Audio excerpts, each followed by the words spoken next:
ओम नमो भगवते वासुदेवाय। ओम नमो भगवते वासुदेवाय। ओम नमो भगवते वासुदेवाय। ओम अज्ञानतिमिरान्धस्य ज्ञानञ्जनशलाकया चक्षुरुन्मिलितं येन तस्मै श्रीगुरुवे नमः।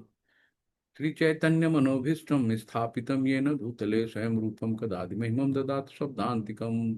वन्देऽहं श्रीगुरुश्रीयुतकमलं श्रीगुरुवैष्णवांश श्रीरूपसागरजातं सहगण रघुनाथान्वितांस्तं सजीवं साद्वैतं सावभूतं पर्यन्तं चैतन्यं श्रीराधाकृष्णशाखान्वितांश्च। हे कृष्ण करुणा सिंधु दीनबंधु जगतपते गोपेश गोपिका कांत राधा कांत नमस्तुते। तप्त कांचन गौरांगी राधे वृंदावनेश्वरी प्रसभानुसुते देवी परमाणि हरि प्रिये। नमः विष्णुपदाय कृष्णपृष्ठाय भूतले श्रीमते भक्ति वेदांत स्वामिनि इति नामिने। नमस्ते सरस्वती देवी गौरवाणी प्रचारिणी निर्विशेषा शून्यवादी पाश्चात्य देश तारिणी। जय श्री कृष्ण चैतन्य प्रभु नित्यानंदा श्री अद्वैत गदाधर श्रीवासादि गौर भक्त वृंदा। हरे कृष्णा हरे कृष्णा कृष्णा कृष्णा हरे हरे हरे राम राम राम हरे हरे। हरे कृष्णा कृष्णा कृष्णा हरे राम राम राम हरे हरे। हरे कृष्ण सभी को दंडवत हरे कृष्ण। तो आज हम लोग 8वां अध्याय स्टार्ट करेंगे। ओम श्री परमात्मने नमः। श्रीमद् भगवद गीता अष्टदो अष्ट अथाष्टमोऽध्यायः। अर्जुन उवाच किं तद्ब्रह्म किं ध्यात्मम् किं कर्म पुरुषोत्तमम् अधिभूतम् अधिभूतं च किं प्रोक्तम् अधिदैवं किं मुच्यते। यहाँ पे भगवान से अर्जुन ने लगभग 8 क्वेश्चन करे। तो ये 8 क्वेश्चन एक के बाद एक, जो पहले श्लोक में अर्जुन जो है क्वेश्चन कर रहे हैं कि ये, और फिर दूसरे श्लोक में फिर तुरंत लगातार क्वेश्चन किया है, एकदम रैपिड फायर नहीं होता जैसे, वैसे अर्जुन ने शुरू कर दिया भगवान से कि किम तद्ब्रह्म किम ध्यात्म किम कर्म पुरुषोत्तमम अधिभूतम च किम प्रोक्तम आदिदेवम किम मुच्यते। तो शिला प्रपाद की जय, गुरु महाराज जी की जय। तो यहाँ पे जो पिछला एक हम लोगों ने पढ़ा था 29 और 30, ये इस अध्याय से कनेक्टेड है, इसलिए हम लोग फिर से एक बार देख लेते हैं कि 29 श्लोक कह रहा है कि जो जरा तथा मृत्यु से मुक्ति पाने के लिए प्रयत्नशील रहते हैं वे बुद्धिमान व्यक्ति मेरी भक्ति की शरण ग्रहण करते हैं और वे वास्तव में ब्रह्म हैं, है ना। उन्हीं को बताया गया जो भगवान की शुद्ध भक्ति ग्रहण करता है, और शुद्ध भक्ति ग्रहण करके वो 100% बैकुंठ जा सकते हैं। भक्ति के अलावा और कोई रास्ता नहीं है। तो वे वास्तव में ब्रह्म है क्योंकि वे दिव्य कर्मों में के विषय में पूरी तरह जानते हैं। तो भक्त ही भगवान को जान सकता है। भक्त्या माँ भी जानती या मन्याश्चत्म तत्वता। तो इस तो 30 श्लोक है, जो मुझ परमेश्वर को मेरी पूर्ण चेतना यानी भगवान में पूर्ण रूप से मन लगाकर, पूर्ण चेतना क्या है, भगवान में पूर्ण रूप से मन लगाकर यानी कि रहकर मुझे मुझ जगत का देवताओं का समस्त यज्ञ विधियों का नियामक जानता है, वे अपनी मृत्यु के समय भी मुझ भगवान को जान सकता है। तो जो परमेश्वर में पूर्ण चेतना लगाएगा यानी कि पूर्ण रूप से भगवान में मन लगा के निरंतर भगवान का नाम लेता रहेगा, तो अंत समय में, है ना, भगवान को जान सकता है, समझ सकता है। तो ये है लास्ट 2 श्लोक। अब यहाँ अर्जुन पूछते हैं कि अर्जुन ने कहा, हे भगवान, हे पुरुषोत्तम, ब्रह्म क्या है। पहला कि ब्रह्म क्या है, अभी हम लोग 29वें श्लोक में जान चुके ना कि जो जरा तथा मृत्यु से मुक्ति पाने के लिए प्रयत्नशील है वो बुद्धिमान व्यक्ति जो मेरी भक्ति की शरण ग्रहण करते हैं वो वास्तव में ब्रह्म है। तो जो भगवान की भक्ति ग्रहण करते हैं। दूसरा कहा सकाम कर्म क्या है। है ना, जो सकाम कर्म शास्त्रों में निहित है और हम अपने फायदे के लिए करते हैं, उनको सकाम कर्म कहते हैं। वो भौतिक जगत क्या है, ये भौतिक जगत क्या है ना, तथा ये देवता क्या है, तो कृपा करके मुझे सब ये सब मुझे बताइए। तो साथ ही जीवात्मा या जीव को ब्रह्म भी कहते हैं ना, तो जो जीवात्मा है ना, जीव, तो भगवान को हम तीन रूप में जान सकते हैं।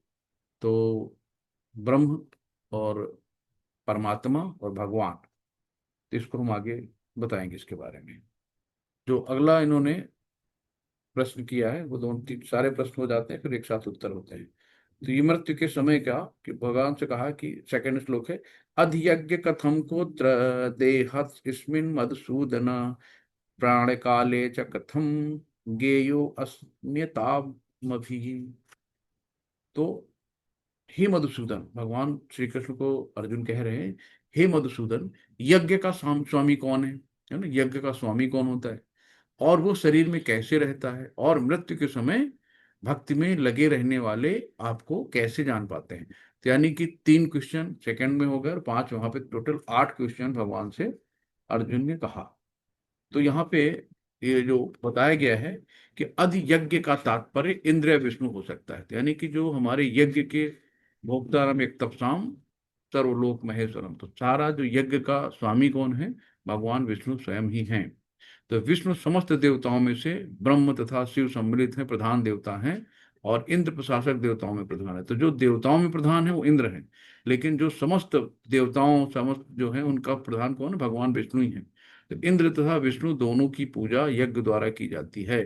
तो किंतु अर्जुन प्रश्न करता है कि वस्तुतः यज्ञ का स्वामी कौन है, भाई इंद्र को भी हम स्वामी मान रहे हैं, विष्णु को, और भगवान किस तरह जीव में शरीर के भीतर निवास करते हैं, भगवान शरीर के भीतर कैसे निवास करते हैं, ये सब अर्जुन के क्वेश्चन है।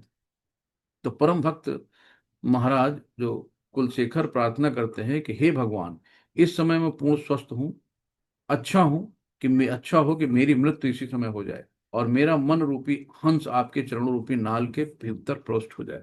तो ये एक महाराज जो कुलशेखर थे, उन्होंने प्रार्थना की थी भगवान से, दिया गया है कि हम कैसे, टाइम लगेगा, बैठ जाओ, सही, तो कैसे हम इस समय हम स्वस्थ हैं, हमारे हाथ पांव चल रहे हैं, हम आपका नाम ले रहे हैं, आपका सुमिरन कर रहे हैं, तो अगर इसी समय मेरी मृत्यु हो जाती है तो आपके मेरा मन आपके हंस चरण रूपी नाल में भीतर प्रविष्ट हो जाए।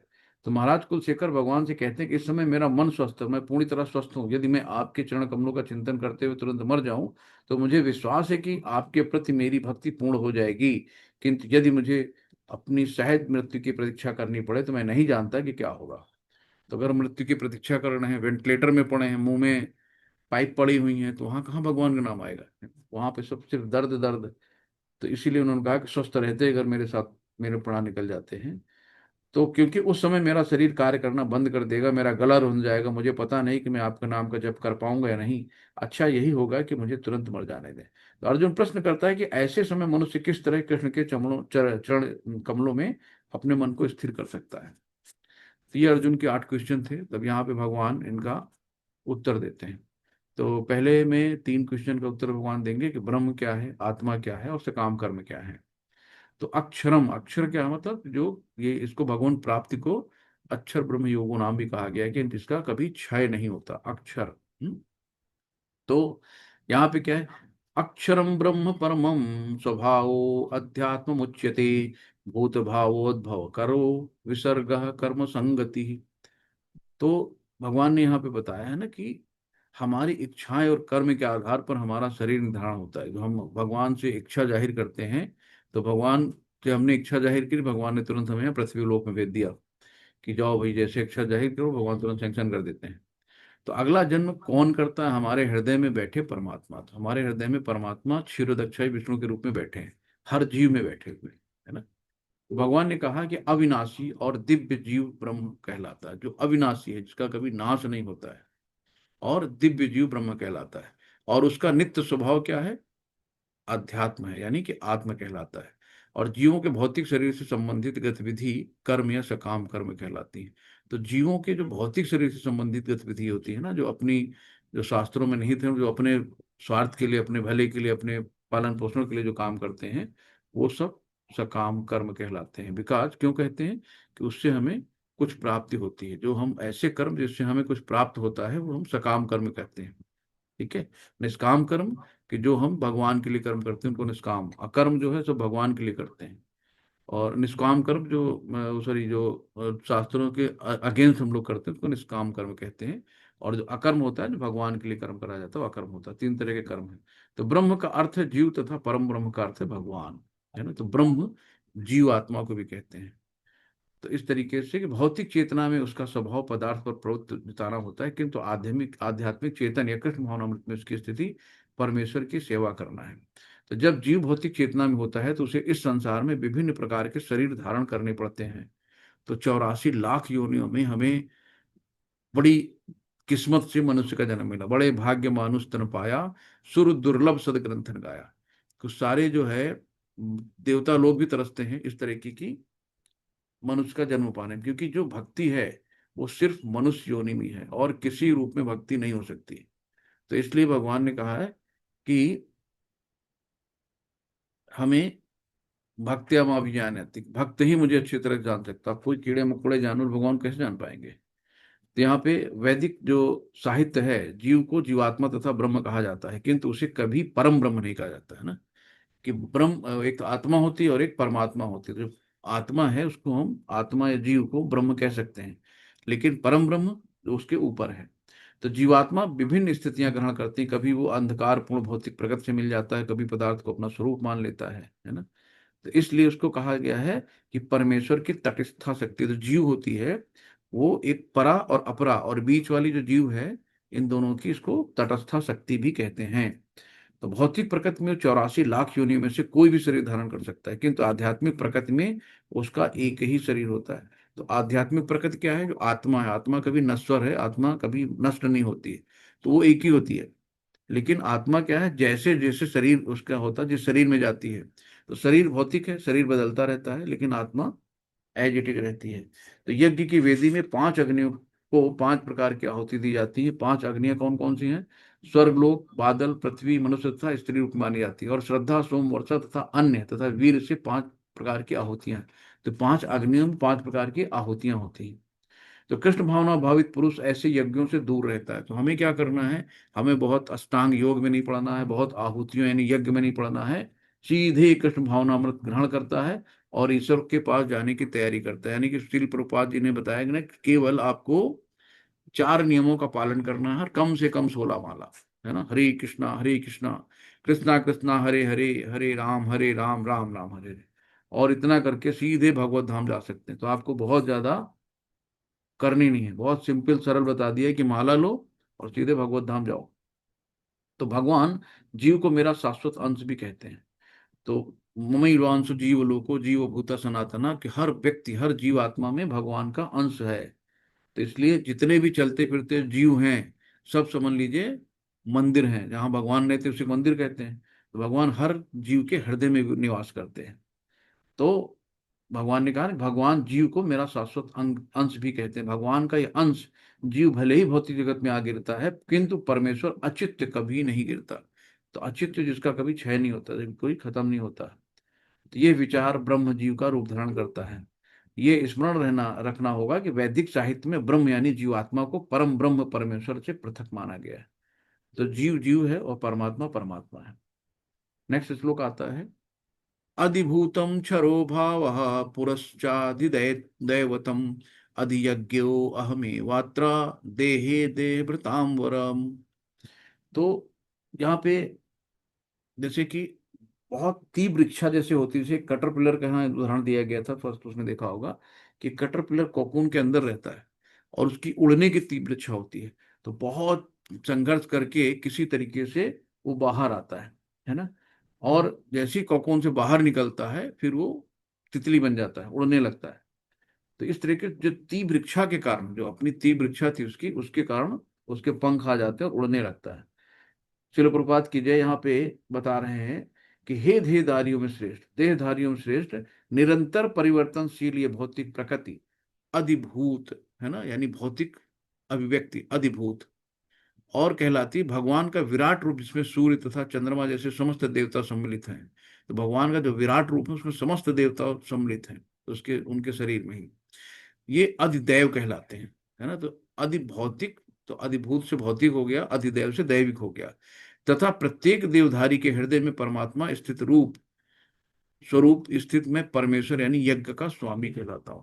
तो जितने प्रत्येक देहधारी हैं, जितने भी जीव हैं, तो सब में परमात्मा क्या है, उनके हृदय में निवास करता है, जो परमेश्वर कहलाता है, यानी कि यज्ञ का स्वामी स्वयं भगवान विष्णु हैं। तो परमेश्वर के विराट स्वरूप की धारणा, जिसमें सारे देवता तथा उनके लोक सम्मिलित हैं, अधिदैवित कहलाती है। प्रत्येक शरीर में आत्मा सहित परमात्मा का वास होता है, जो भगवान कृष्ण का अंश स्वरूप है ना।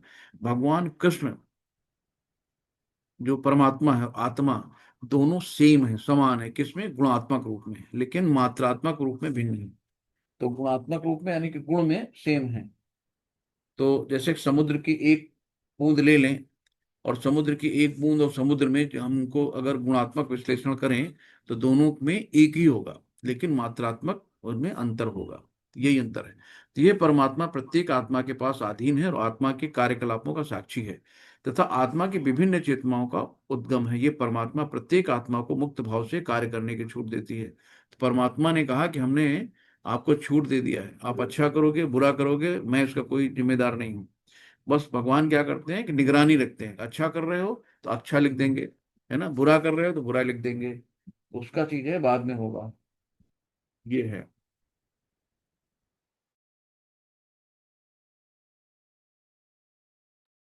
तो इस तरीके से नेक्स्ट आता है, कि यानी कि एक तरह से जैसे हमारी ये आया बहुत अच्छा है, इसको याद करने लायक है, कि मृत्यु क्या होती है। मृत्यु हमारी एक तरह से परीक्षा है। अगर मृत्यु के समय भगवान को याद कर लिया तो समझ लो टॉप कर गए, है ना। तो मृत्यु के समय भगवान ही नहीं याद आते हैं। तो इसमें आगे क्या कहते हैं, अंत काले च मामेवा स्मरन् मुक्ता कलेवरम यह प्रयाति समद्भावम याति नास्तस्य संशय। तो अंत काले च मामेवम, अंत समय में जैसे जिसकी होती है ना, स्मरन् मुक्त्वा कलेवरम यह प्रयाति समद्भावम याति नास्तस्य संशय। तो शिल प्रपात कीजिए कि और जीवन के अंत में जो केवल मेरा स्मरण करते हुए शरीर का त्याग करते हैं, भगवान स्वयं कहते हैं ना, कि जीवन के जैसे कि भीष्म पितामह ने भीष्म स्तुति करी थी, कृष्ण जी सामने खड़े थे उनके, और भीष्म ने उनका ग्लोरिफिकेशन किया, उनसे प्रार्थना करी, उनका जो है गुणगान किया। तो आखिरी समय में भगवान सामने खड़े थे, और भीष्म उनकी प्रार्थना करते करते उन्होंने प्राण त्यागे थे। यही कहते हैं कि जो जीवन के अंत काल में जो मेरा स्मरण करते हुए शरीर का त्याग करता है, वो तुरंत मेरे स्वभाव को प्राप्त होता है, इसमें रंच मात्र भी संदेह नहीं है। तो आप अगर शुरू से भगवान को याद करते रहोगे तभी तो भगवान याद आएंगे ना, है ना। तो ये 5 से 7 श्लोक जो हैं, तो ये श्लोक भगवत प्राप्ति बताते हैं, कैसे हम लोग भगवत प्राप्ति कर सकते हैं। तो ये हमें ध्यान रखना है।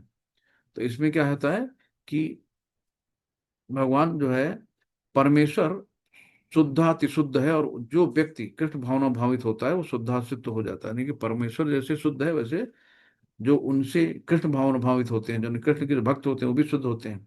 तो श्री कृष्ण का स्मरण उसे अशुद्ध जीव से नहीं, जो अशुद्ध है उसके मुंह से नाम भगवान का निकल ही नहीं सकता। चाहेगा भगवान का नाम निकले, जैसे कि अशुद्ध आदमी से कहो भगवान का नाम ले, तो उसके मुंह से निकलेगा नहीं।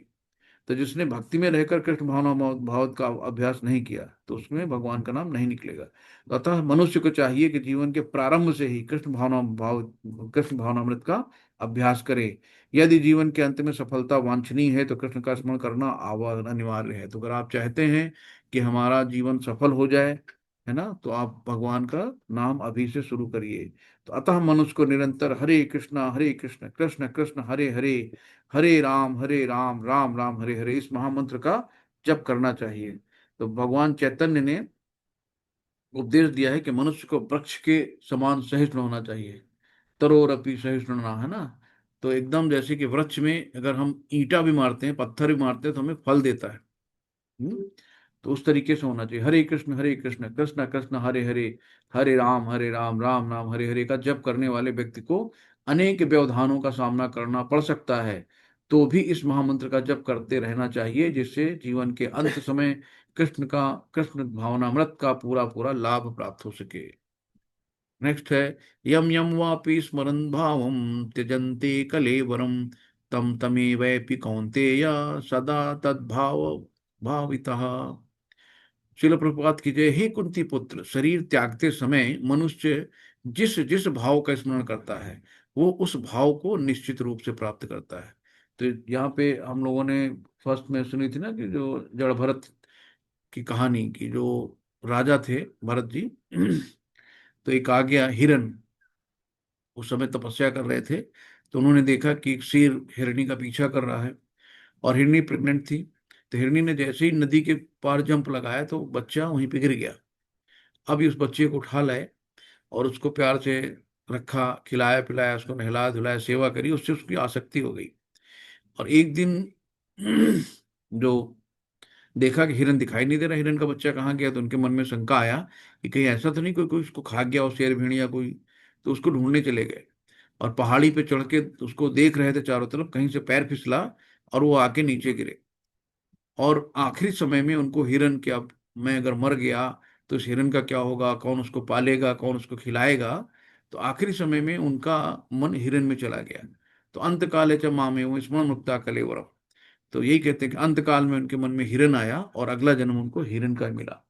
तो हे कुंती पुत्र, शरीर त्यागते समय मनुष्य जिस भाव का स्मरण करता है वो उस भाव को निश्चित रूप से प्राप्त करेगा। तो कितनी बड़ी बात है। तो इसलिए हमेशा आप, पहले बुजुर्ग लोग क्या करते थे, अपने बच्चों का नाम राम कृष्ण, राम प्रकाश, राम अवतार, रामधार, है ना, सीता जी, शिव, शिवरती, शिव देवी, इस तरीके से भगवान के नाम से नाम रखते थे कि आखिरी समय में सबसे ज्यादा मोह बच्चों में होता है, तो बच्चों में दिमाग लगा रहता है। तो बच्चा का नाम लेंगे तो इसी बहाने कृष्णा, कृष्णा नाम लेते कृष्णा, तो कम से कम बच्चे का नाम लेने के बहाने भगवान का नाम आ रहा है। तो इस तरीके से तब तो गोलू, पप्पू, डब्बू, अब तमाम अजीब से नाम होने लगे हैं जिनका कोई मतलब नहीं है। तो अतः अंत समय कृष्ण का चिंतन करते हुए शरीर त्याग करता है, उसे परमेश्वर का दिव्य स्वभाव प्राप्त होता है। अतः जीवन के अंत समय में अपने स्वभाव को सफलतापूर्वक बदलने के लिए हरे कृष्ण कृष्ण कृष्ण हरे हरे, हरे राम राम राम हरे हरे का जप करना सर्वश्रेष्ठ विधि है। तो भगवान हर क्षण हर पल एक एक चीज बच्चों की तरह बता रहे हैं, समझा रहे हैं। तो इसको हम लोगों को अच्छे से ग्रहण करना चाहिए। तस्मात् सर्वेषु कालेषु मामनुस्मरं युद्ध च मयि अर्पित मनोर्बुद्धिर्मामे वैश्यसि संशयः। शिल प्रपात कीजिए। अतः ही अर्जुन, तुम्हें सदैव कृष्ण रूप में मेरा चिंतन करना चाहिए और साथ ही युद्ध करने के कर्तव्य को भी पूरा करना चाहिए। अपने कर्मों को मुझ में समर्पित करते करके तथा अपने मन एवं बुद्धि को मुझ में स्थिर करके तुम निश्चित रूप से मुझे प्राप्त करोगे। भगवान ने कहा ना कि सारे कर्मों को मुझे समर्पित कर दो। हम लोग रोज आरती करते हैं, तेरा तुझको अर्पण क्या लागे मेरा, लेकिन अर्पित कुछ नहीं करते।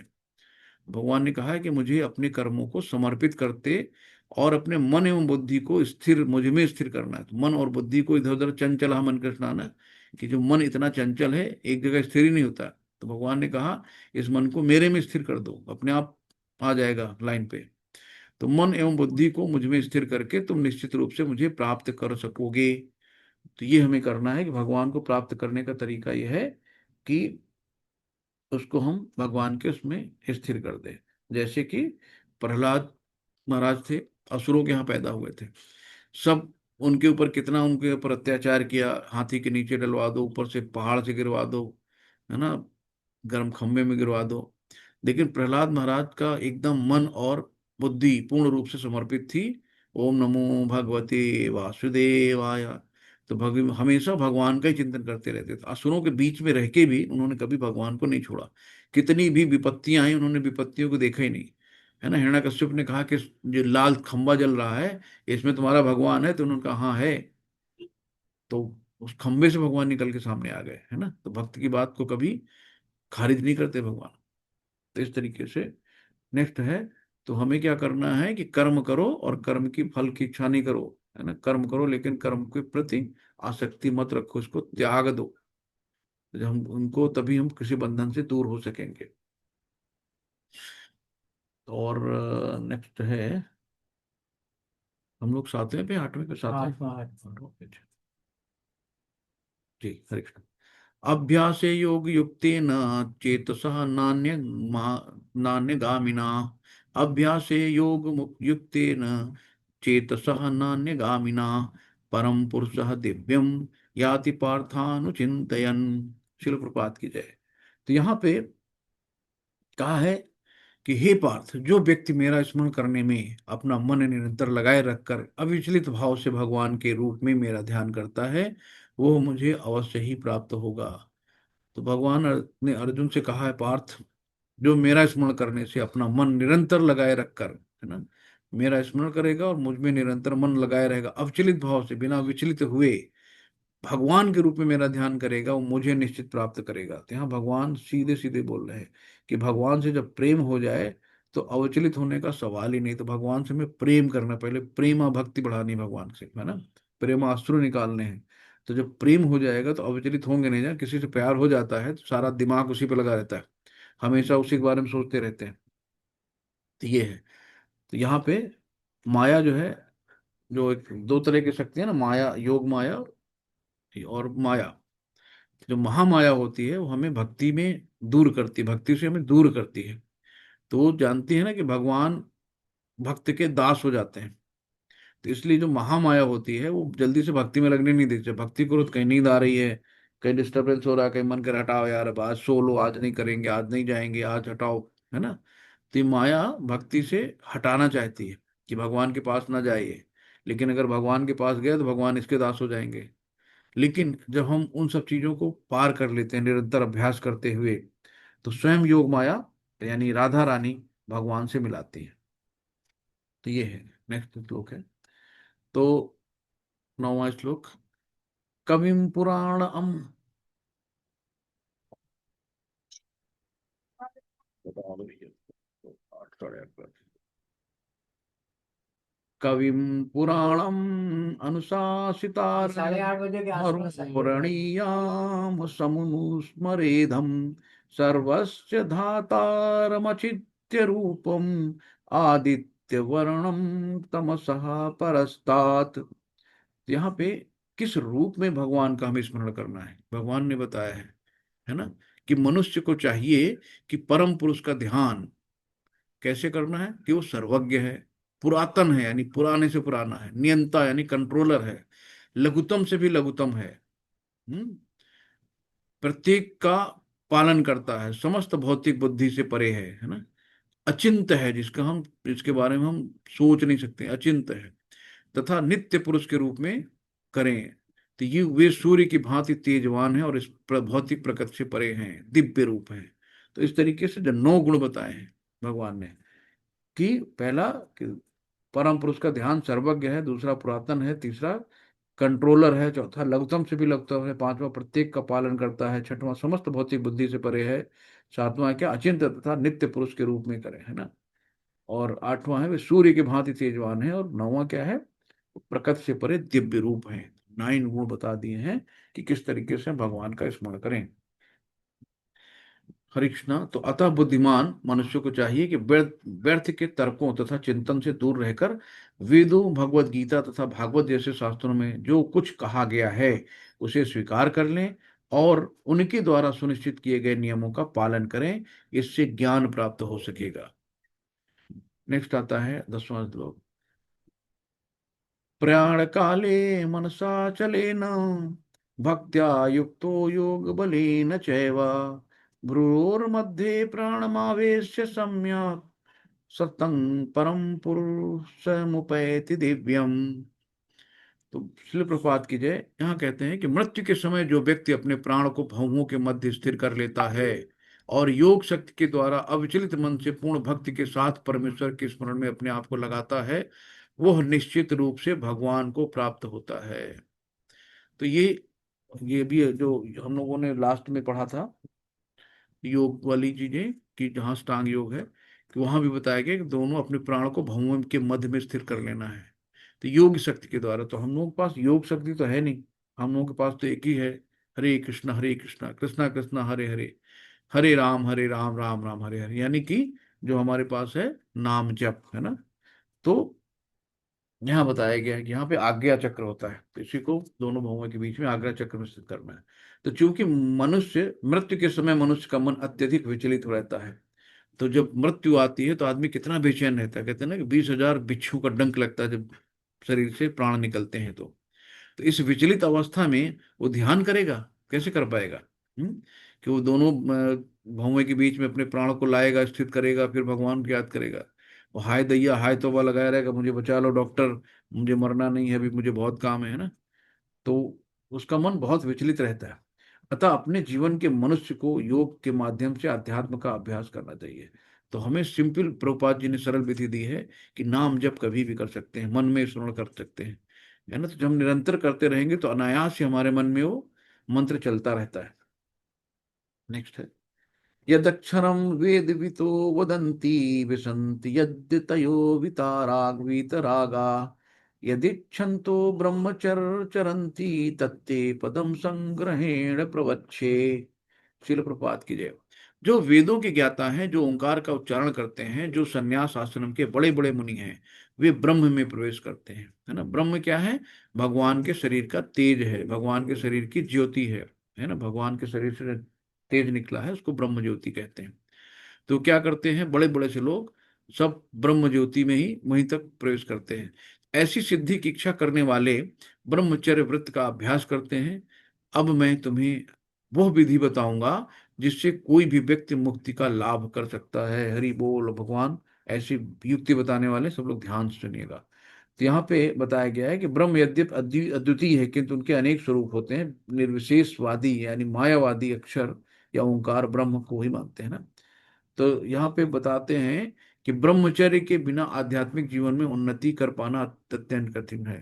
तो मायावादी लोग जो पति पत्नी होते हैं उनको भी भाई बहन बना देते हैं कि आप लोग ब्रह्मचर्य का पालन करिए, 1-2 साल फिर आप आइए, तब हम आपको ज्ञान देंगे। तो अतः इस कलयुग के लिए शास्त्रों के आदेशानुसार भगवान चैतन्य ने घोषणा की है कि भगवान कृष्ण के पवित्र नाम हरे कृष्णा कृष्णा कृष्णा हरे हरे, हरे राम राम राम हरे हरे के जब के अतिरिक्त परमेश्वर के साक्षात्कार का कोई अन्य उपाय नहीं है, नहीं है, नहीं है। तो बहुत सरल भाषा में बता दिया। नेक्स्ट है, सर्वद्वाराणि संयम मनो हृदय निरुद्ध च मूर्ध्याध्यात्मन प्राणम अस्थितो योग धारणाम। शिल प्रपात की जय। यहाँ भगवान बता रहे हैं कि इंद्रिय क्रियाओं से विरक्त, समस्त इंद्रिय क्रियाओं से विरक्त को योग की स्थिति, यानी कि योग धारणा जिसको कहते हैं ना, तो कहा जाता है। इंद्रियों के समस्त द्वारों को बंद करके मन को हृदय में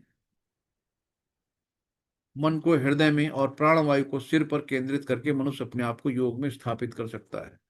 तो हमें योग में स्थापित होना ही नहीं है, इतनी कठिन विधि कौन कर पाएगा? तो यहाँ पे बताया गया है कि यदि व्यवहारिक नहीं है, 6 अध्याय में सब चीजें हम लोग पढ़ चुके हैं इनका, कि कैसे कैसे हम अष्टांग योग करते हैं। तो सबसे उत्तम विधि क्या है?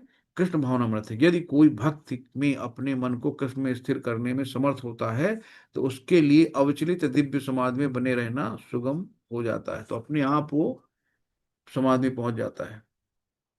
नेक्स्ट है 13वां श्लोक।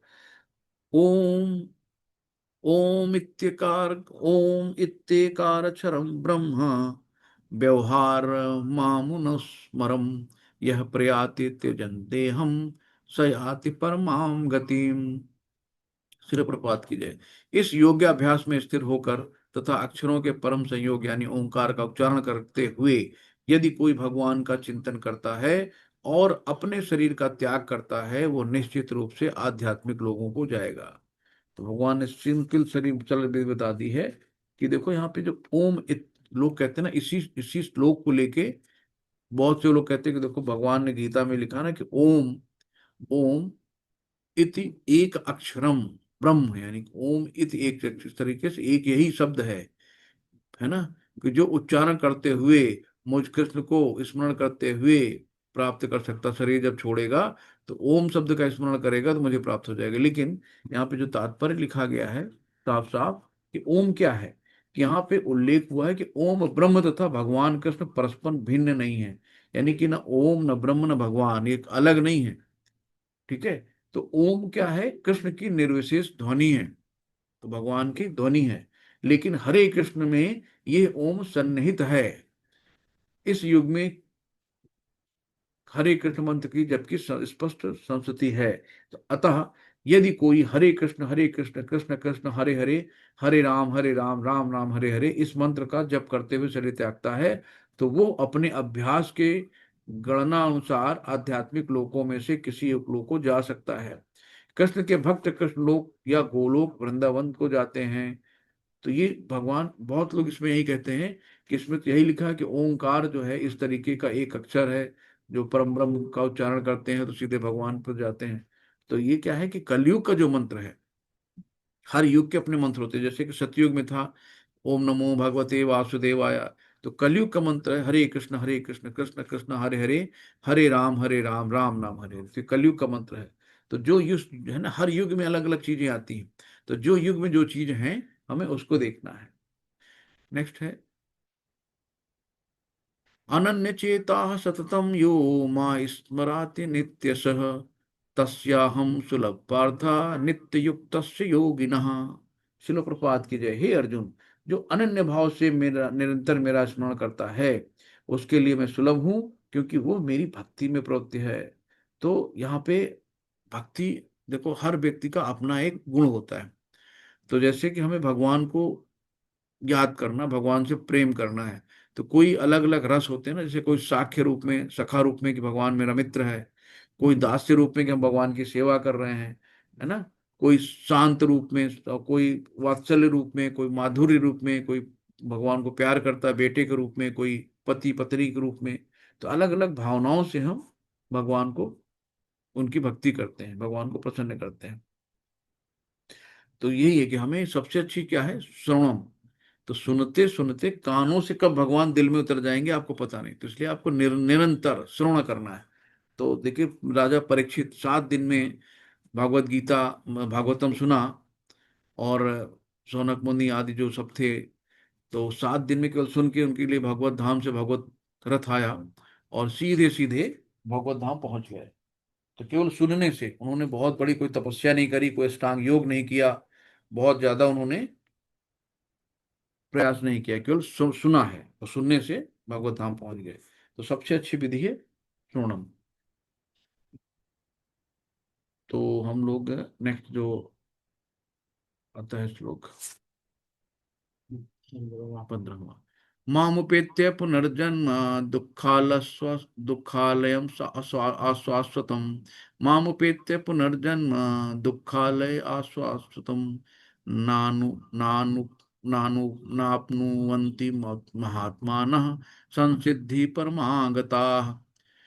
शिल प्रपात की जय। मुझे प्राप्त करके महापुरुष जो भक्त योगी हैं, कभी भी दुखों के से पूर्ण इस अनित्य जगत से नहीं लौटते।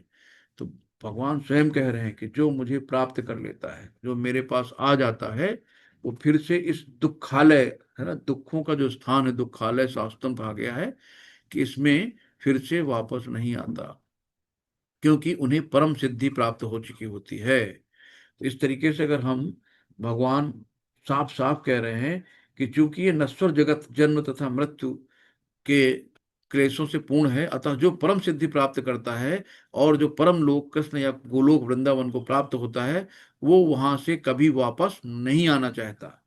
तो इस तरीके से ये जो साफ साफ सब चीजों का वर्णन भगवान ने किया है कि वे केवल कृष्ण तथा कृष्ण के सामीप्य चाहते हैं और कुछ नहीं चाहते हैं। यह जीवन की सबसे बड़ी सिद्धि है।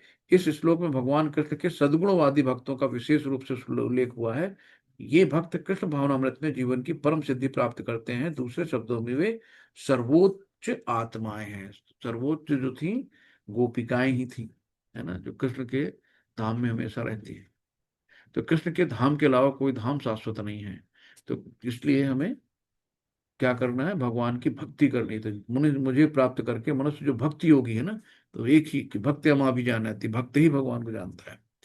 नेक्स्ट इंपॉर्टेंट श्लोक है, इसको रट लीजिए, बढ़िया है। अब्राहम भुवनालोका पुनरावर्तिनो अर्जुन, मामुपेत्य तु कौन्तेय पुनर्जन्म न विद्यते। शिल प्रभुपाद की जय। कि इस जगत में सर्वोच्च लोक से लेकर, है ना, सर्वोच्च यानी ऊंचे से ऊंचे लोक से लेके निम्नतम यानी निम्नतम सारे लोग दुखों के घर है। तो कहीं सुख नहीं है। जो यहाँ आज धीरू भाई अंबानी, टाटा बिरला, कोई भी राष्ट्रपति, डोनाल्ड ट्रंप से लेके पुतिन, कोई भी सुखी है क्या? चाहे किस पद पे हो, किसी उस पे हो, छोटे से छोटा लेके बड़े से बड़ा लेके हर आदमी दुखी है, कोई सुखी नहीं है। हम्म? तो जहां जन्म तथा मृत्यु का चक्कर लगा है, तो यहाँ जन्म मृत्यु जरा व्याधि आएगी। जन्म हुआ है, बड़ा होगा, बूढ़ा होगा, बीमार होगा, फिर उसके बाद निकल लेगा। तो ये क्या है, दुखालय है, यहाँ पे कोई भी सुखी नहीं है। किंतु हे कुंती पुत्र, जो मेरे धाम को प्राप्त कर लेता है वो फिर कभी जन्म नहीं लेता। भगवान ने कहा कि जो मेरे धाम को प्राप्त कर लेता है वो कभी जन्म नहीं लेता है। तो फिर दोबारा यहाँ कौन आना चाहेगा? तो भक्त योग या कृष्ण भावनामृत में भक्ति की सिद्ध प्राप्ति करनी होती है, तभी वे कृष्ण के दिव्य धाम को जा सकते हैं, जहां से वे फिर कभी वापस नहीं आते। तो यातना शरीर लेके हम लोग नरक में जाते हैं, जो भौतिक शरीर ही छोड़ देते हैं, यातना शरीर अलग मिलता है। तो जैसे जैसे हमारे कर्म होते हैं वैसे वैसे हमें यातनाएं मिलती हैं। तो 28 तरह के नरक होते हैं। तो ये है। नेक्स्ट है कि सहस्त्र युग पर्यंतम अरिहदम ब्राह्मणो विदुः रात्रिम युग सहस्रा न सहस्रांताम तेहरो रात्रिविदो जनाः। तो यहाँ पे गणना बताई है भगवान ने, भौतिक जगत में बारे में बताया गया है कि मानवीय गणना के अनुसार 1000 युग मिलकर ब्रह्मा का एक दिन होता है। जो 1000 युग होते हैं, तो 1000 युग मिलके ब्रह्मा का दिन बनते हैं। और इतनी ही बड़ी ब्रह्मा की रात्रि होती है। जैसे हम लोगों को ना 12 घंटे दिन के और 12 घंटे रात के होते हैं। तो यहाँ पे आप समझ लो, ब्रह्मा का एक, मतलब जो चारों युग हैं, चारों युग मिलके 1000 युग। तो चारों युग यानी चारों युग जो सतयुग, त्रेता, द्वापर, कलयुग है, तो ये चारों युग को मल्टीप्लाई करेंगे हम 1000 से।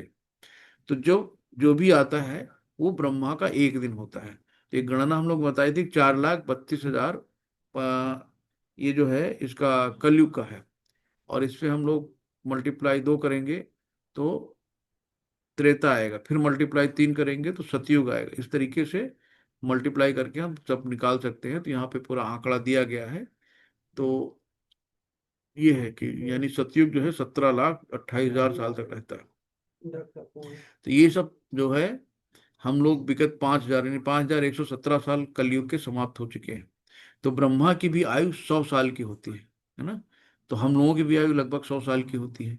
तो यहाँ पे कोई भी जितना भी भौतिक जो है गोलोक, मतलब भौतिक जगत, तो यहाँ पे जो भी हैं तो सबकी मृत्यु निश्चित है। कोई भी यहाँ पे मरना मतलब अमर होके नहीं आया है। तो जितने ब्रह्मलोक में निवास करते हैं सब मरणशील होते हैं। तो यहाँ पे कोई भी नहीं बचेगा। इवन ब्रह्मा की भी मृत्यु होती है। ब्रह्मा भी, तभी ना हिरण्यकश्यप ने कहा था कि मुझे अमर होने का वरदान दे दो। ब्रह्मा ने कहा कि मैं खुद ही अमर नहीं हूं, तो मैं तुम्हें कैसे अमर होने का वरदान दे सकता हूँ। नेक्स्ट है अव्यक्त अव्यक्ता अव्यक्तया अव्यक्ता अव्यक्तया सर्वाम प्रभुवन्त्यहरागमे रात्रागमे प्रलीयन्ते तत्रैवाव अव्यक्त संज्ञके। श्रील प्रभात की जय।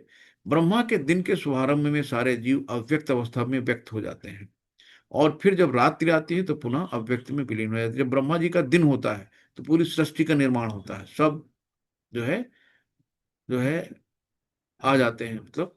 और जब ब्रह्मा जी की रात होती है तो सब पूरा विलीन हो जाते हैं, फिर प्रलय आती है, सब खत्म हो जाता है। तो ब्रह्मा का दिन होने पर इस जगत के उच्चतर तथा निम्नतर लोकों में अपने कार्यों का प्रदर्शन करते हैं, किंतु ब्रह्मा की रात होते ही वे सब विनष्ट हो जाते हैं।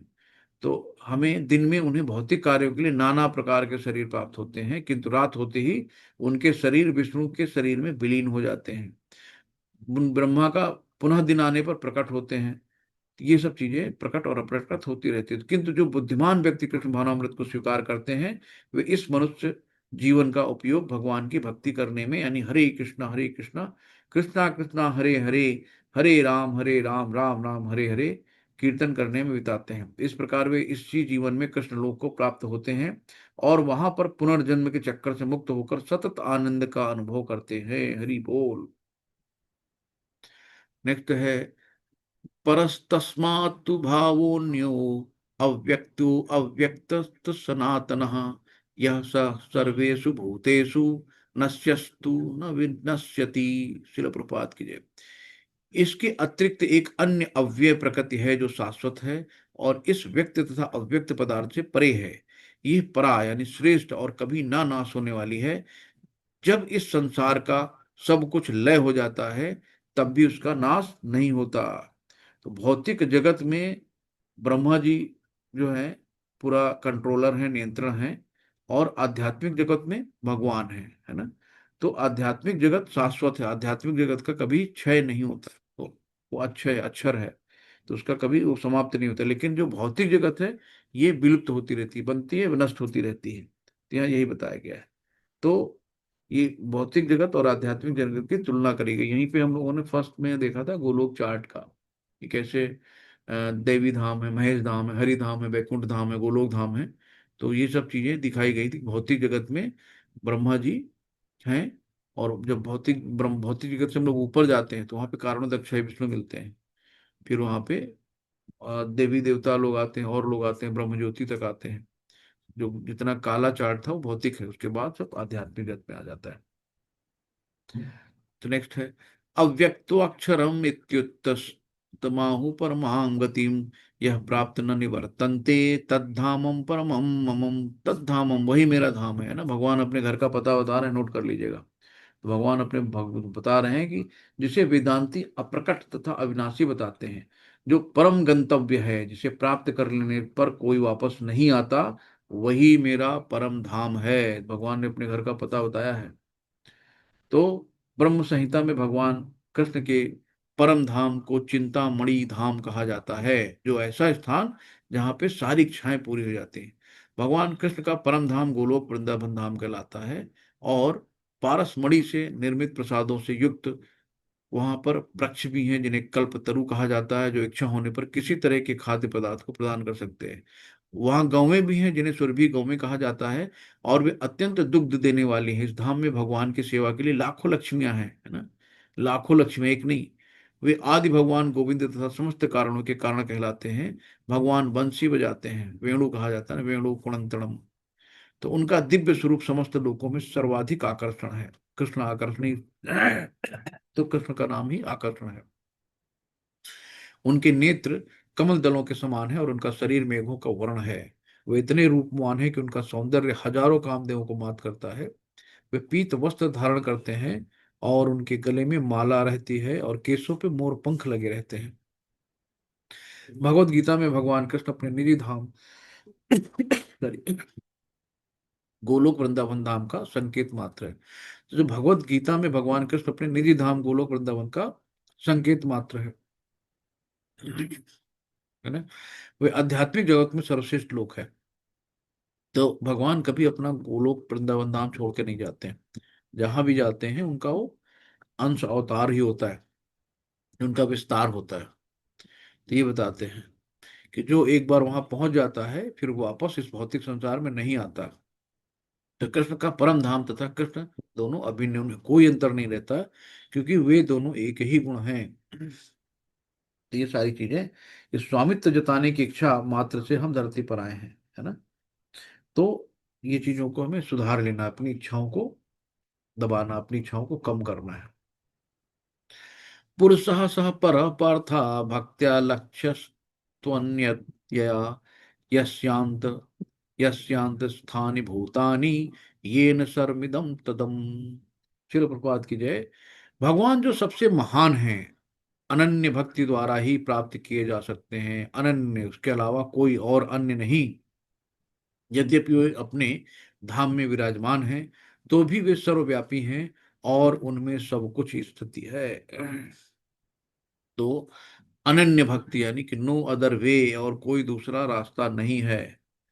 तो इस तरीके से हम लोग यहाँ पे स्पष्ट बताया गया है कि जिस परम धाम से लौटना नहीं होता, वो परम पुरुष कृष्ण का धाम है। तो इसलिए भगवान का धाम अपना घर मानो, ऐसी भक्ति करो कि सीधे वो अपने घर पे जाएं, और वापस फिर इस दुखालय वास्तव में आना ना पड़े।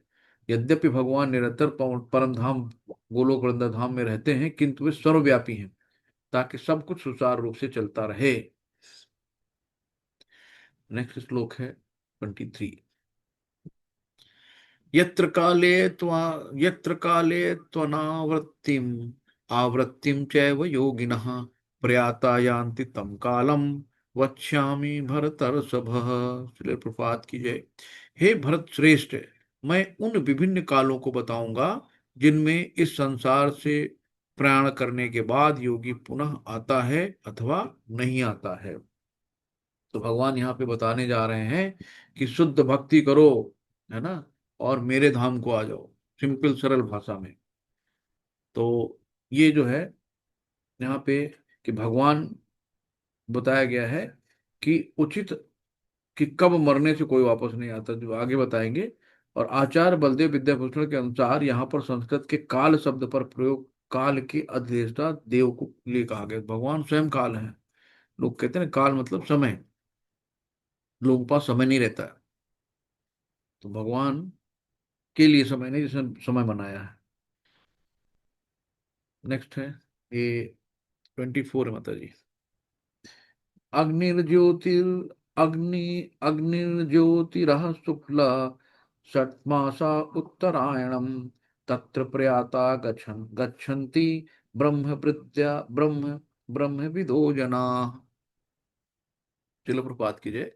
अब यहाँ पे बताया गया है कि जो परम भक्त, जो परम ब्रह्म के ज्ञाता हैं, वे अग्निदेव के प्रभाव में, प्रकाश में, दिन के शुभ लक्षणों में, शुक्ल पक्ष में, या जब सूर्य उत्तरायण में रहता है ना, उत्तरायण और दक्षिणायन, उन 6 मासों में इस संसार किसी तरीके शरीर त्याग करने पर उस परम ब्रह्म को प्राप्त करते हैं। तो अब उत्तरायण कब होता है और दक्षिणायन कब होता है? तो उत्तरायण जो है, अगर हम उसको शुद्ध अपने इसमें बताएं, जो 21 जून से लेके 22 दिसंबर तक उत्तरायण होता है। तो उत्तरायण में दक्षिणायन दक्षिणायन होता है। 21 जून से 22 ये दिसंबर तक दक्षिणायन होता है, यानी कि अंधकार की रात होती है इसमें, जहाँ कहते हैं कि ये अंधकार है यहाँ पे। और जो उत्तरायण होता है 25 दिसंबर से 20 जून होता है। तो उत्तरायण जो भगवान कृष्ण का नाम है ना, उत्तरा, उत्तरा के गर्भ में जाके राजा परीक्षित की उन्होंने रक्षा की थी, और अभिमन्यु की, है ना। तो अभिमन्यु जो थे ना, उत्तरा के पुत्र थे। तो जब वो अश्वत्थामा ने ब्रह्मास्त्र छोड़ दिया था, तो भगवान जाके उत्तरा के गर्भ में उन्होंने अभिमन्यु को बचाया था। तो उत्तरायण जो है भगवान कृष्ण का नाम है। तो ये 25 दिसंबर से 20 जून तक उत्तरायण होता है, और 21 जून से 22 दिसंबर तक दक्षिणायन होता है। तो उत्तरायण जो है प्रकाश मार्ग है, और दक्षिणायन जो है अंधकार मार्ग है। तो यही कहा गया है कि यही भी, जब देखो, जब मकर संक्रांति आती है शुक्ल पक्ष में, जब सूर्य उत्तरायण में जाता है, तो मकर संक्रांति का समय आता है। तो यहाँ पे भक्तों का प्रेम नहीं मिलता है ना, मुक्ति तो मिलती है लेकिन भक्तों का प्रेम नहीं मिलता है।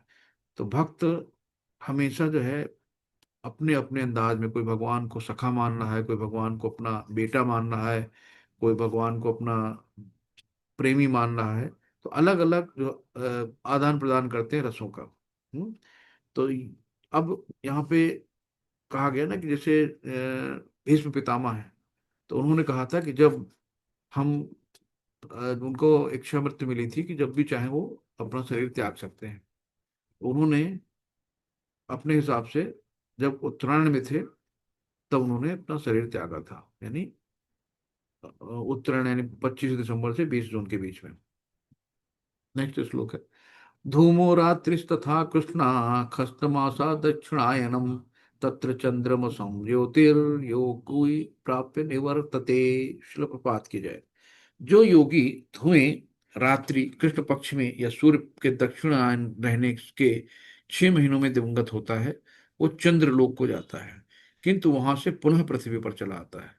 यानी कि जो सूर्य के दक्षिणायन है ना, यानी कि जो अंधकार में जिनकी डेथ होती है, यानी कि जो 21 जून से लेके 22 दिसंबर तक जिनकी मृत्यु होती है, उनको बताते हैं कि वो चंद्रलोक को जाता है, और फिर वहां से उसको पृथ्वी में आना पड़ता है, यानी फिर से दोबारा जन्म लेना पड़ता है। तो जो योगी धुएं यानी अंधकार वाले की बात कर रहे हैं कि कृष्ण पक्ष ये दक्षिणायन होता है अंधकार, और उत्तरायण होता है प्रकाश वाला। चल रही। तो हरि बोलते यही रहता है। तो यदि संयोगवश शुभ मुहूर्त में शरीर त्यागते हैं तो उनको जन्म मृत्यु के चक्कर में लौटना नहीं पड़ता, अन्यथा उनके पुनरावृत्ति की संभावना बनी रहती है। किंतु कृष्ण भावनामृत में शुद्ध भक्त के लौटने का कोई भय नहीं होता।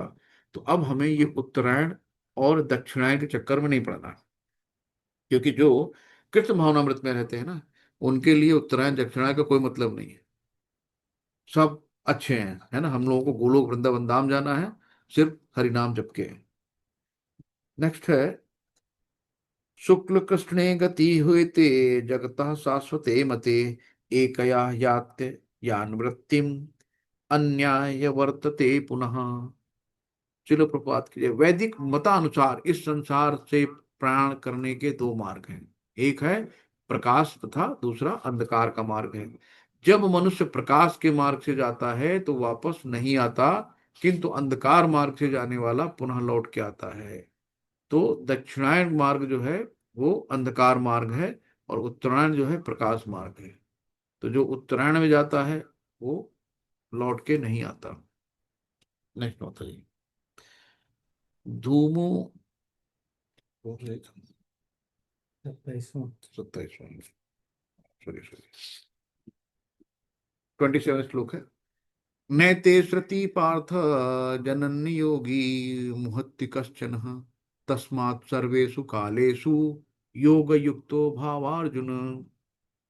चलो प्रपात कीजिए। हे अर्जुन, यद्यपि भक्तगण इन दोनों मार्गों को जानते हैं, किंतु वो मोहग्रस्त नहीं होते। अतः तुम भक्ति में सदैव स्थिर रहो। तुम इन सब चक्करों में नहीं पड़ो कि कौन उत्तरायण है कौन दक्षिणायन है, सिर्फ भक्ति करो, और भक्ति करने से ही सीधे भगवत धाम आ जाओगे, उसमें कोई संदेह नहीं है। तो ये भगवान ने कहा है कि तुम भक्ति में स्थिर रहो तो भगवान को अवश्य प्राप्त होगे। 28 श्लोक है। वेदेषु यज्ञेषु तपस्सु चैव दानेषु यत् पुण्य फलम प्रतिष्ठम, वेदेषु यज्ञेषु तपस्सु चैव दानेषु यत् पुण्य फलम प्रतिष्ठम, अत्येति तत्सर्वमिदं विविदित्वा योगी परम स्थानमुपैति चाद्यम। तो यहाँ पे शिल प्रपात जी की जय। जो व्यक्ति भक्ति मार्ग स्वीकार करता है ना, जो व्यक्ति भक्ति मार्ग स्वीकार करता है, वो वेद्याध्ययन तपस्या दान दार्शनिक तथा सकाम कर्म करने से प्राप्त होने वाले फलों से वंचित नहीं होता। सिंपल कहा गया, केवल भक्ति मार्ग स्वीकार कर लो, तो ना वेद अध्ययन की बहुत वेद शास्त्रों का अध्ययन करना है, ना बहुत तपस्या करनी, ना बहुत दान करना, ना बहुत दार्शनिक तथा सकाम कर्म करने से प्राप्त होने वाले जो भी हैं उनसे वंचित नहीं होता।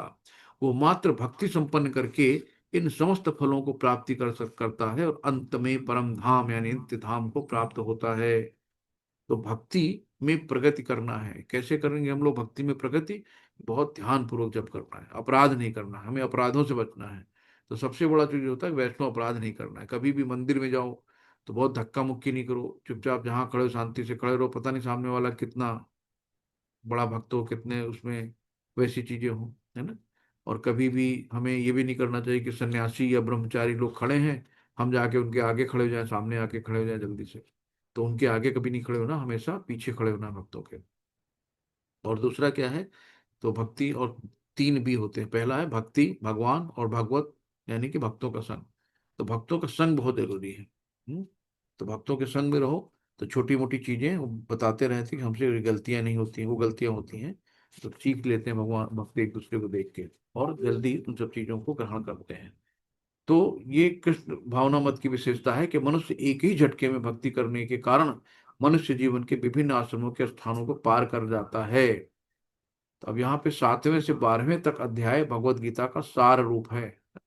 भगवान ने यहाँ पे भक्ति के सब चीजें बताई हैं।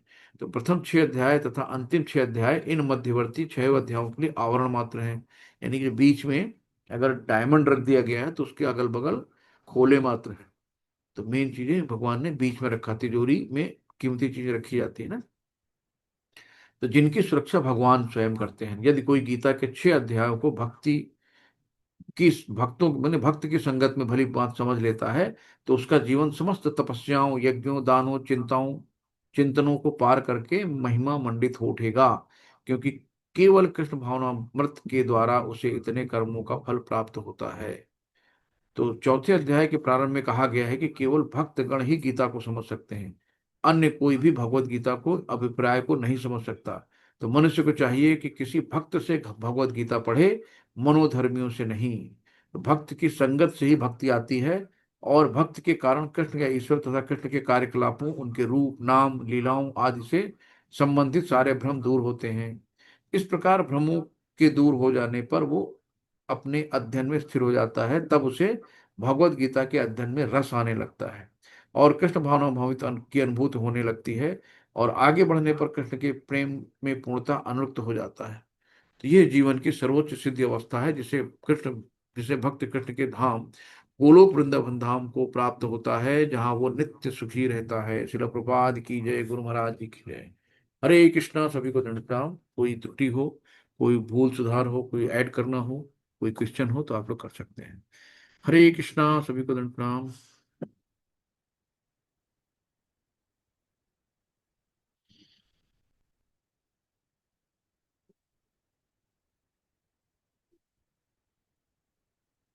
हरे कृष्णा प्रभु जी। दंड प्रणाम प्रभु जी। सुधीर प्रभु जी। हरे कृष्णा, दंडवत प्रणाम प्रभु जी। एक जिज्ञासा है जी प्रभु कि जी। भगवान को तीन तरीके से लोग जानने वाले होते हैं, ब्रह्म नेति, परमार्थ नेति और भगवान नेति। जी तो ब्रह्म नेति तो मायावादी है, निराकारवादी। कई वो स्वयं को ही भगवान कहने लगते हैं, मायावादी। जी तुम प्रभु। भी नारायण, मैं भी नारायण, जी अद्वैतवादी होते हैं। और हम लोग जो हैं, वो जो भगवान नेति वाले हैं, वो द्वैतवादी होते हैं कि जीव अलग है और जी। परमात्मा अलग है ना। जी जी। तो मेरा ये जिज्ञासा है कि जो परमार्थ नैति वाले भगवान का ध्यान करते हैं, हम्म। योगी जन, तो वो भगवान का ध्यान साकार रूप में करते हैं या निराकार रूप में वो भी करते हैं? प्रभु जी निराकार रूप में ही करते हैं। अच्छा। ब्रह्म और परमात्मा, तो ये जो है सत, मतलब सत चिदानंद, सत और चित और आनंद। तो जो हम लोग भगवान का ध्यान करते हैं तो तीनों रूप में करते हैं। तो वो जैसे कि ब्रह्म रूप में कर रहे हैं या परमात्मा के रूप में कर रहे हैं, लेकिन जो भक्त लोग हैं भगवान का ध्यान करते हैं, यानी कि विग्रह की पूजा करते हैं। तो वो लोग जो है अपने आप को समझते हैं कि मैं भी ज्योति और भगवान भी ज्योति, तो ज्योति ज्योति से मिल गई, शून्य हो गया। तो उनका कहना होता है कि मैं भी कभी भगवान था, आज मेरे कुछ गुण कम हो गए हैं तो हम नीचे आकर पृथ्वी पे गिर गए हैं, और फिर हमारे गुण अच्छे होंगे तो फिर हम देवता देवता है भगवान के उसमें जाएंगे। तो ये होता है कोई ब्रह्म सतचित। ब्रह्म नेति वाले तो वो हो गए। जी। और जो परमार्थ नेति वाले जो हैं योगी जन, हाँ हाँ। वो भगवान का जो ध्यान करते हैं, जी। वो भी निराकार रूप में ही करते हैं। निराकार रूप में करते हैं जी प्रभु जी। तो हम जो भक्त हैं वही भक्त विग्रह रूप में करते हैं, विग्रह की पूजा करना, विग्रह में साकार भगवान को रूप। देखना, ये रहता है प्रभु जी। धन्यवाद प्रभु जी। हरे कृष्णा हरे कृष्णा। और किसी को कृष्ण। हरे कृष्णा प्रभु जी। हरे कृष्णा माता जी। धन प्रणाम माता जी। हरे कृष्णा। प्रभु जी, मुझे ये पूछना था, जैसे मैं वर्किंग हूँ और ना माला के लिए यह है कि मैं आते जाते ट्रैवलिंग में ही माला कर पाती हूँ, क्योंकि घर के काम होते हैं या फिर वर्किंग होता है। तो ऑफिस में जैसे मैंने काउंटर भी रखा हुआ है, तो मैं जैसे मेट्रो से जाती हूँ तो मैं माला कर लेती हूँ।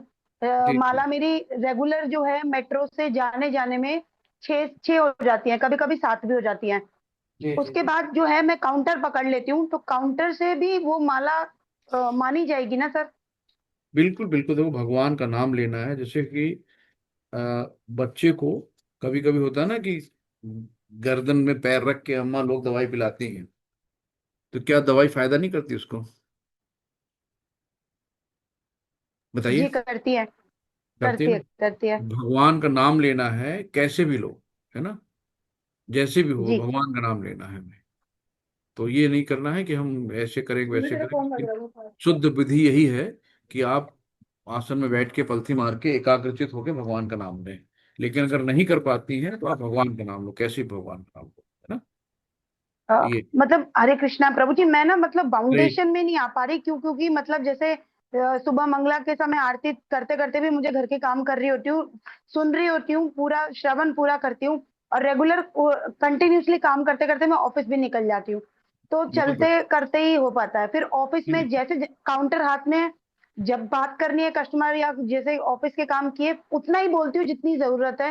किसी को हम्म। जवाब देना है, कुछ पूछा है तो, नहीं तो मैं अन्यथा अपने जो है अपने अंदर से अंदर नाम रटती रहती हूँ, बस ये होता है। बहुत और बढ़िया भटकता मतलब। बहुत है, मन बहुत भटकता है, लेकिन मैं फिर भी शुरू रहती हूँ। फिर वापसी में आने में मैं काउंटर माला कुछ भी नहीं करती ट्रैवलिंग में, फिर बस मैं कीर्तन करती आती हूँ प्रभुपाद जी का, फिर मैं नाम माला नहीं करती, फिर मैं कीर्तन करती आती हूँ मनी मन में। बहुत मन में नहीं, जोर से करा करो, हरे कृष्णा, अगल जोर बगल वाले से भी मैं आपके साथ संकीर्तन हो जाएगा। जी जी और प्रभु भक्त जी। बन जाएंगे, है ना। जी तो प्रभु जी। हमेशा भगवान को याद करना है, किसी भी रूप में, कहीं भी, कैसे भी, है ना, भगवान का नाम याद रखो, बस यही बहुत है, इतनी बहुत है। हरे कृष्णा। और किसी का कोई क्वेश्चन है?